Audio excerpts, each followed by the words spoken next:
Brother Spencer, once again, talking about titles, and it's a long subject, because why? It has the American religious world so confused now with all these titles and these people that you're respecting as authorities. I don't have time with it, but Lord be willing, maybe I have time. If you go into Matthew 23 and 8, it goes over this couple titles. A lot of people call man the Pope.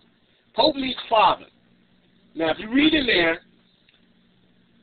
it talks about so-called religious people wanting to be called rabbi or teacher. God says that we only have one master, and that's Christ. And he says, call no man your father. No man, I don't care if it's Sweet Daddy Grace, Father Divine, Papa Richie, or whoever you want to call it. Big Papa. He said, call no man father on the earth, or master, or head. For one is your father, even Christ. There's no such thing as a pope. They say Peter was the first pope, but one thing, Peter had a wife. Peter never went around calling himself pope. Peter never went around letting somebody go down and kiss his ring like the pope does. If you bow down to the pope, he'll let you down there, kiss his feet, his ring, and all that. Or even look up under that dress he got on. But the pope is not biblical. Came from the mother harlot, which is Catholicism, the Catholics. It's the perfection of the mother harlot. Actually, the mother harlot really goes back to Babylon. That's the mystery Babylon that was in Revelations. It came from Babylon way back. If you go back into Genesis 11, you read about Nimrod and the Tower of Babel and Babylon that came out of that, the world empire, and you get into Nebuchadnezzar, where he was supposed to be the king of kings at one time. Well, he was the head that Daniel prophesied about. The head, the king of kings. The climax or the feat of that beast that Daniel prophesied about of brick and clay was the Roman church, was the Roman Empire. The whole so-called Holy Roman Empire was the climax and the height of that division or that opposition towards God in an empire. That represented man's empire that went against God. And that climax in the Roman church. That can be proven biblically. I'll give you the cliff notes on it. You can start at Genesis 11. You read on that, get into Daniel around in 7, and you get into Daniel and the beast, actually, and the image that he gave the Nebuchadnezzar. And that way you'll be able to read and you study the history of the Roman church, and you'll find out that's who it is. And you go into Revelation. I believe it's around Revelation 17. I'm not sure. Don't quote me on that. It's around Revelation where it's the Mystery Babylon, and you'll find out that's who Mystery Babylon is. But the Catholic Church is the mother harlot now. Why? Because the Catholic Church or the Roman Empire really never was defeated. It just went off into different parts. It was the mother harlot. We call it mother harlot because mothers have babies. And there's a lot of babies out there that came from Catholicism, which are really, we call denominations now, that were started after or came or broke off of the Roman Church. Luther and Calvin and all those movements were just break-offs of the Catholic Church. But let's go back into the elders. The qualification of the officers in the church. This is a true saying. If a man desires the office of, wait a minute. See, sometimes you read over the Bible too fast. This is a true saying. So I don't have to say whether this is true or not. The apostle says this is a true saying.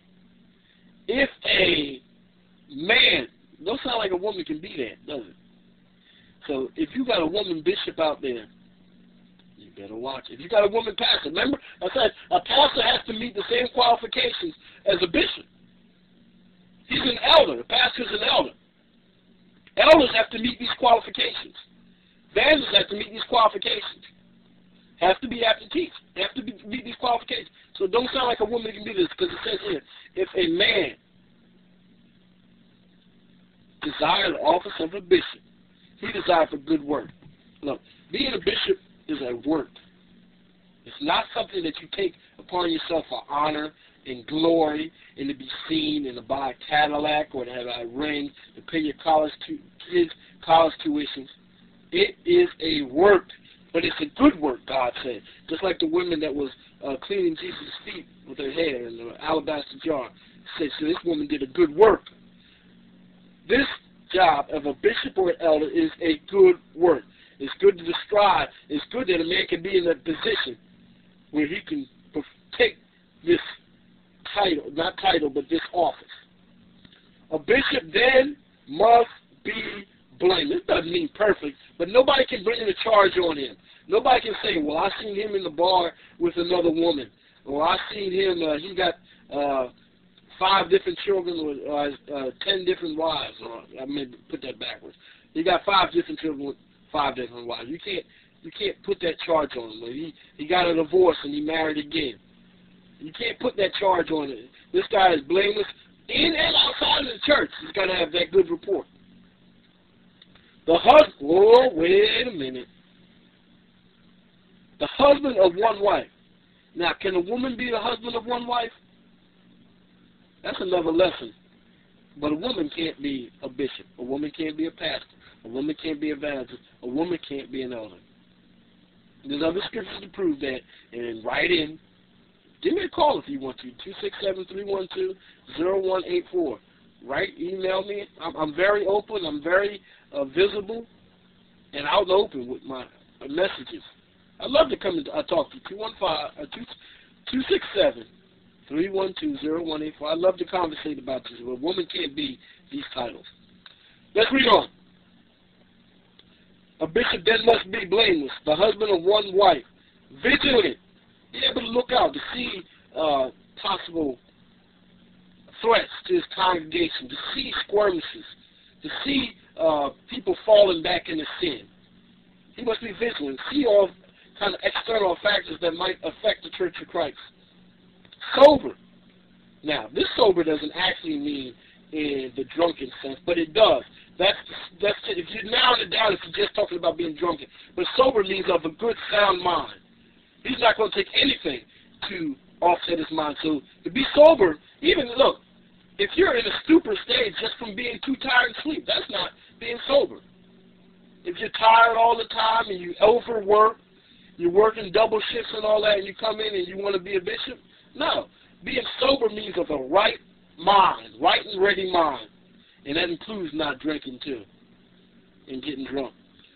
Sober, of good behavior, definitely good behavior. He's got to be mild. He's got to be temperate. He's got to be grave. He's got to be patient. He's got to be forgiving. Good behavior, not a striker. He's got to have a good reputation. Given to hospitality. He's got to be a benevolent person. Nice. Able to help people. Able to sit down and resolve conflicts in between people. A peacemaker he must be. Why? This man is an example of what a Christian believer should be like. He's an example to the church.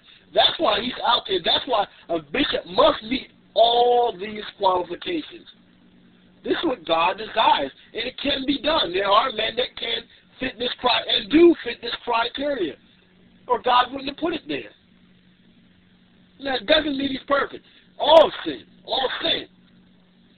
But he has a good reputation. He's not a sinner. He might sin, but he's not a sinner. A sinner is one that continues in the sin, that makes a pattern, a life of sin. This is not him. Given the hospitality, apt to teach. A bishop must be a teacher. An elder must be apt to teach. A pastor must be a teacher. So a preacher and a teacher.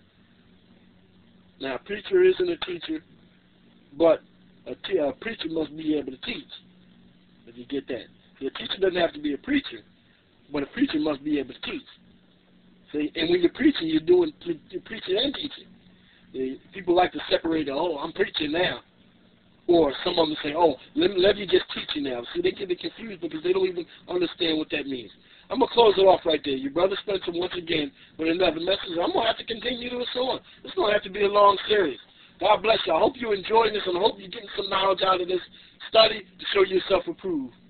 Rightly a workman that needeth not being ashamed. Rightly divide the word of truth. Thank you, Brother Spencer. I love you. Amen.